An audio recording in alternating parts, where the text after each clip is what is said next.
All right, Richard, what are we doing? We're going to the City Post Chop House. It's actually that big building over here. Used to be a post office. Yeah? And they put in a chop house and they're putting in a speakeasy. So we're going to be doing a tasting with Ironroot. We're meeting up with Shannon Hood from Ironroot over there. So yeah, this is going to be some kind of swanky event, members only, secret access. Nice, and whiskey, right? And whiskey, yeah. I'm in. Of course. All right, Richard, where are we at? We're at a speakeasy in Georgetown. Yeah, we are. It's got secret access. This is a private members event today. All these people that are here to partake in some Ironroot. Yeah. So we're going to have these tasting boards and tasting flights. We've got all of the different Ironroots that are available at the liquor store, available here for sampling. And this is pretty cool. It reminds me a little bit of The Shining, where the light's coming up from underneath. But this is a brand new place, so check it out. Yeah, this place is awesome, man. I want to talk to y'all a little bit about corn. Jonathan Licorice, when he was starting off, he was trying to figure out, what kind of whiskey, what type of brandy, what are they going to make? And when they went back to their brandy roots and talked to their mentor in Cognac, France, he said, look around you. All of the flavors should be from your local area, from around you. In France, they call that terroir. That is the taste of that place. So one of the books that Jonathan was reading was about old moonshiners. And he came across a variety of corn called bloody butcher corn. Now, bloody butcher corn was something that he never heard of.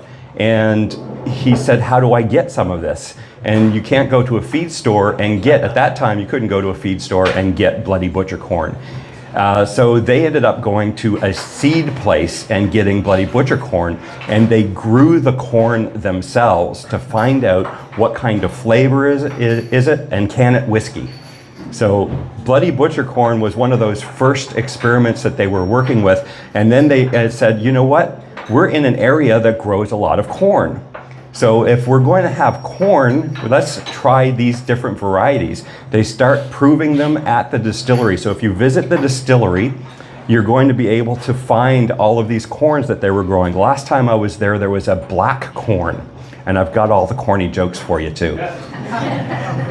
Over Halloween, this black corn was popping up on my feed. They called it corn on macabre. It's a dad joke. But they also ended up winning a World Whiskey Awards with a purple corn whiskey.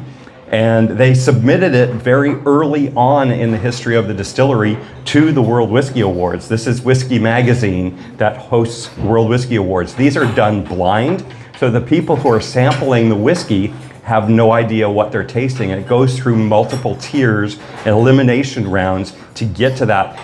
They decided that this was the height of hubris to call a whiskey and put it into this award program. So the whiskey became their first corn whiskey that won the World Whiskey Awards. It's 100% purple corn, and it's called Hubris. This is only available at the distillery. So please go and visit the distillery. Great people. Marcia has some really great stories if you ever end up into the barrel house. A lot of the history that comes from Cognac, France that they've learned over the years. You're drinking something called Promethean. All of the words and all of the names of all of these whiskeys are all interesting. We were talking earlier about apotheosis and hubris. They all have some really interesting names, and it's an interesting product. This is going to have that red flint corn that Shannon was talking about. It's also going to have a hint of rye in there as well. So it's got that non-GMO yellow dent corn. So it's a really interesting blend of corn and rye. The rye is not that much. I only get a hint of herbs coming from the rye. It's like 6% rye. Yeah, so it is a really interesting bourbon. This is one of those ones where it doesn't fit the normal bourbon profile. So when you're tasting it, if you're like a bourbon fan, it's like there's something different in here. This is not what I would normally expect from a bourbon. And that's on purpose. This red flint corn gives it a darker, earthier character. The rye spice comes in as a light herbal quality. From the nose to the palate to the final finish, you're going to get a dry coffee note at the very end. And it's like, where did that come from? I didn't catch it on the nose, I didn't catch it on the body. And all of a sudden, and you go back in for that round and you're on that same ride again. When a whiskey tells a story on your palate and on your nose, these are the most elegant whiskeys in my opinion. They actually have a flow to them. If you can describe this as a child, I would describe the Promethean as that child that goes up to the room and slams the door and never wants to talk to you again. I describe the Harbinger as the... Yep. I describe the Harbinger as the kid who gets angry, goes in the kitchen and starts baking, because it's got all kinds of baking spice. Now my descriptions are... Promethean? Promethean is the dark side, and the next one, Harbinger, I describe as brunch. Even though it's 115 proof, it's still brunch. It's still brunch. So we're glad that we have you here. You've got actually in this house 3 whiskey sommeliers who are all graduates of the Wizard Academy Whiskey Marketing School. We've all taken the course at the Whiskey Marketing School. If you've ever seen YouTube of the Whiskey Vault and the Whiskey Tribe, that is the school that was developed around those YouTube channels. So like and follow and check them out. And if you'd like to see what we're doing, Cory and I are doing something called Whiskey Provisioner. We are doing a lot of events like this, and we're also going to a little local tea house called West China Tea and talking to a tea house master with different whiskey enthusiasts. So check it out and enjoy your day. So this is a brass peacock. It was actually the inspiration for our name, and it was created by a local Georgetown artist, and we found it. It was actually already on display in the city. They loved it, and so when we found it, we said, oh my goodness, this is perfect, this deco peacock. And so we actually purchased it and had it installed here.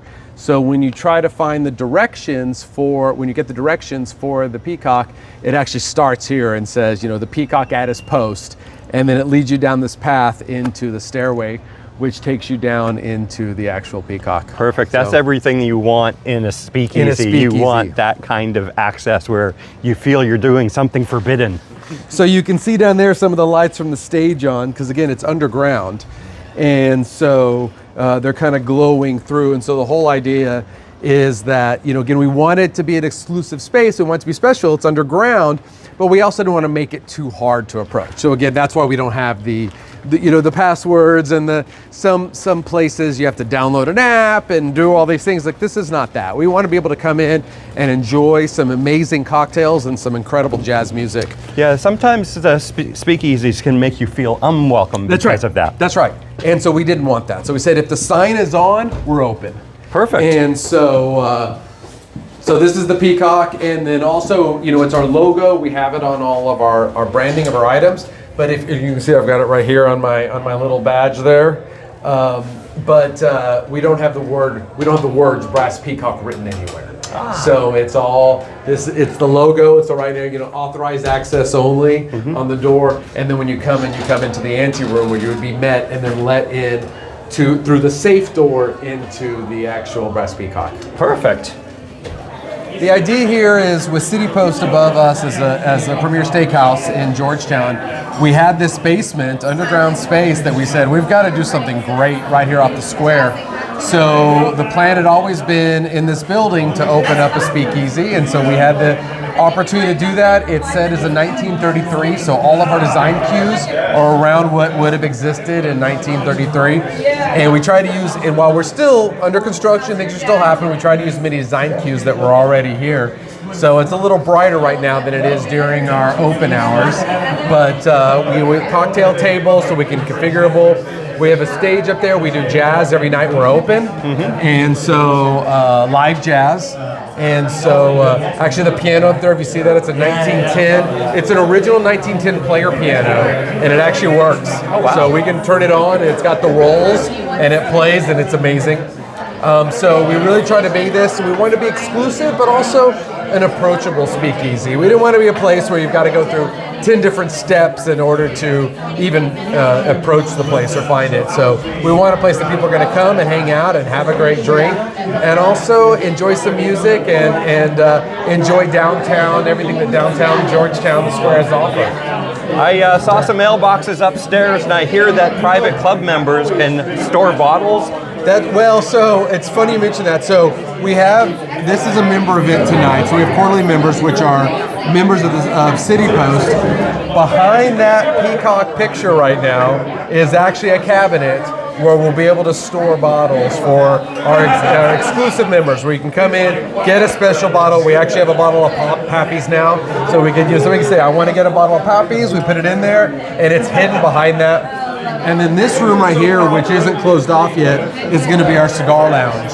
So it has its own air filtration system in there, and there's a full wall-length humidor with boxes also.